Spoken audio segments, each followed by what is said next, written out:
We are staying here and we are not going anywhere. Why? Because we are a taxpayer, we are citizens, we are legal residents, we are contributors, we are consumers, we serve our military, we serve our law enforcement, we serve our medical facilities in the United States, we serve our education system, we serve in any blue-collar jobs in America. So we are in every single industry in America, we are in it. Because of that, we are part of the society, and to select a certain community is un-American. So we're staying here, and we're not going anywhere, right? As you got to hear this utter nonsense to believe it. I didn't believe it until I seen it, until I listened to the whole thing. But clearly, there is some type of insurrection that's actually happening in what they claim to be Somalia, that they've claimed in the United States. You heard that right. They're claiming that Somalia now exists in the United States, and that they have declared they have a leader within our borders. You got to see this. Check it out. Welcome to Galmudug, state of Somalia. This guy seems to believe that the Somalian government claimed some land in Minnesota and it's theirs to govern now. This meeting's in Minneapolis, Minnesota, at the Safari restaurant, which is associated with the Feeding Our Future scam. The restaurant claimed to serve more than 3.9 million meals to children in a 19-month span, even using Congresswoman Ilhan Omar in a promotional video in an alleged attempt to show legitimacy. Farhiya Khalif Mahmoud, Farhiya is my leader. We'll lead this country together. When I say now, she became state representative Galmudug. I want you to understand what this guy's saying. He's saying that Farhiya Khalif is his leader. He is a member of the Galmudug state, not a U.S. citizen. He's a Galmudug state citizen in Minneapolis. Farhiya Khalif is his government leader. This is the definition of an insurrection. She was appointed as the governor of the Galmudug state of North America, and this is the celebration that they had, and everybody was like, yeah, Somalia. Welcome to Galmudug, state of Somalia. We all together on this one. We've been living here for long. We're going to lead this country together. When I say together, means me and you and us, inshallah. So, Farhiya Khalif Mahmoud is one of the leaders in this state, all the way Virginia Beach, individually, and now she became state representative Galmudug for USA. She is my leader. When I say that, I know who she is. I know where she started from. I know where she's going with this. I am so fed up with this shit. I am absolutely fed up. Beyond angry, beyond upset, beyond just absolutely done with every single piece of this bullshit that we're seeing happen right in front of our faces. Trump, you have to do something. You have to do something. There is no reason in the world with the Democrat leaders pouring gasoline on a fire, weaponizing their base against the federal government. Now you have people that have immigrated to this country legally and illegally, claiming that there are portions of our country that are now extensions of their country, and claiming that they have elected a leader for this new country that they've established inside of our country. The time to act is yesterday. Guys, if you are with me on this, if you believe as I do, if you believe in the sovereignty of this country, if you believe what this guy just did was announce that they are taking over a portion of the United States and that this is an insurrection, sound off.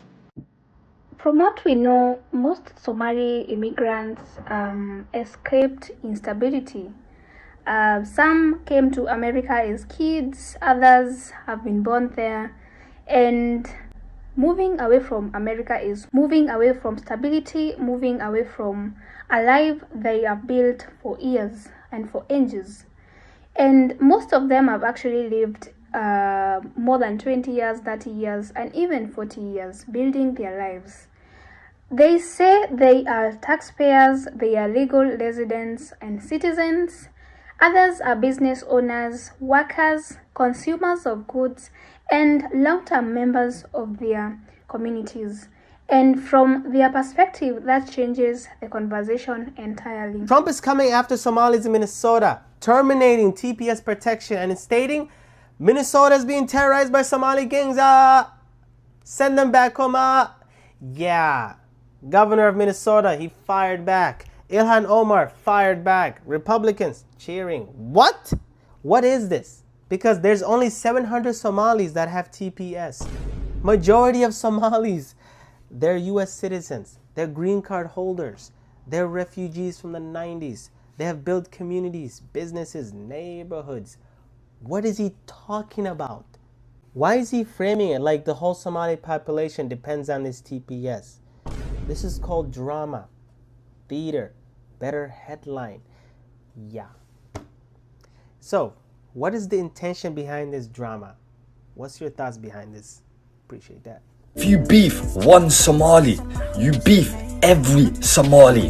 If there's one thing about Somalis, they are going to ride out for their Somali brothers and sisters. They are going to crash out. They don't do one-on-ones. They're gonna jump you. Abdi's gonna go tell Rekta, who's gonna go tell her brother Mo, who's gonna go tell Naima, and she's gonna tell her Upti. You are fucked. You are well and truly pissed if you get into beef with a Somali, because word will get out that you're beefing the Malis.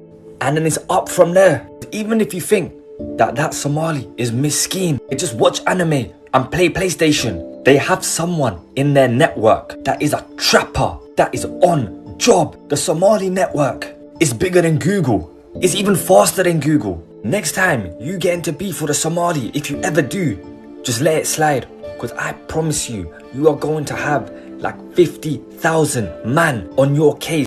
One of the most common arguments here is legality. They emphasize that they are here legally through refugee programs, permanent residency, and even citizenship. And they point out something simple but powerful. They pay taxes like everyone else. So in their view, paying taxes isn't just a responsibility. It is a proof of participation in the system. So for them, America is home. So another reason you hear this, it is not temporary for them. Many Somali Americans have lived in America for decades, and their children were born there, their businesses are there, and their entire lives. So when they say we don't want to leave, they are talking about home. America is home for them. They don't want to leave.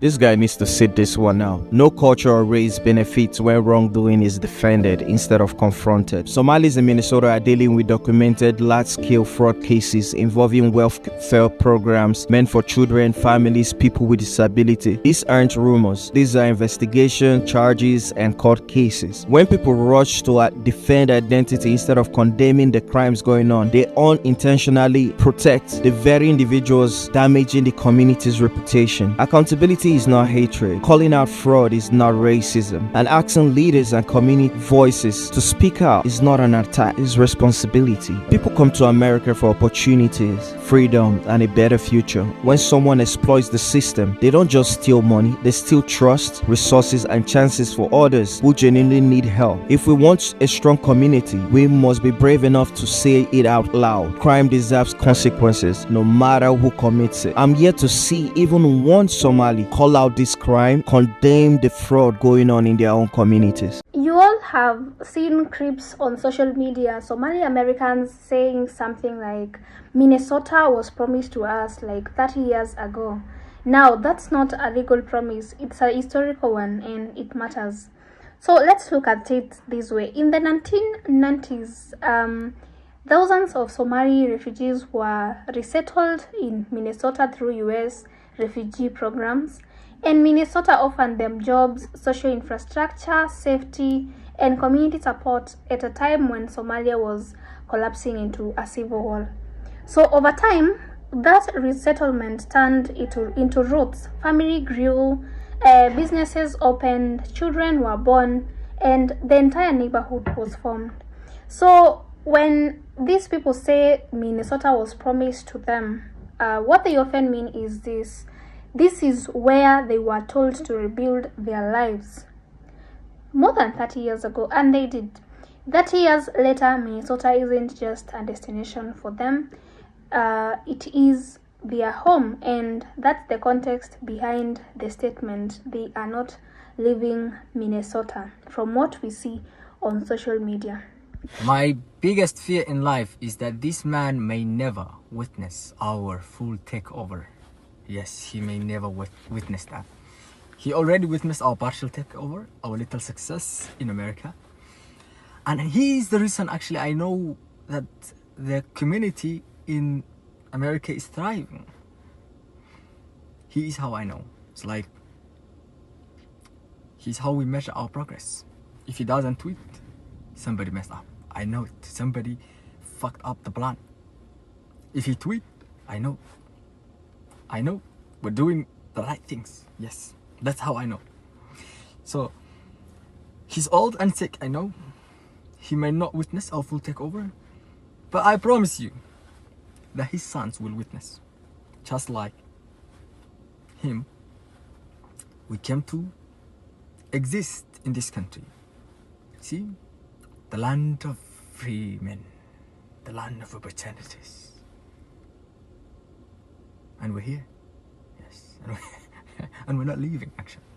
We're not going back. What do you mean go back? You should go back first. You see, if you came first, you go first. See? Just like you. Tell me how you own this land. Explain to the world how this land became your land. So I'd love to hear from you guys on the comment section what you think about all of these conversations.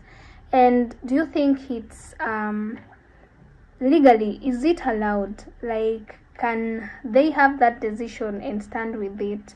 And about communities, how should they respond when they feel unheard? How should they respond? Is it via a dialogue?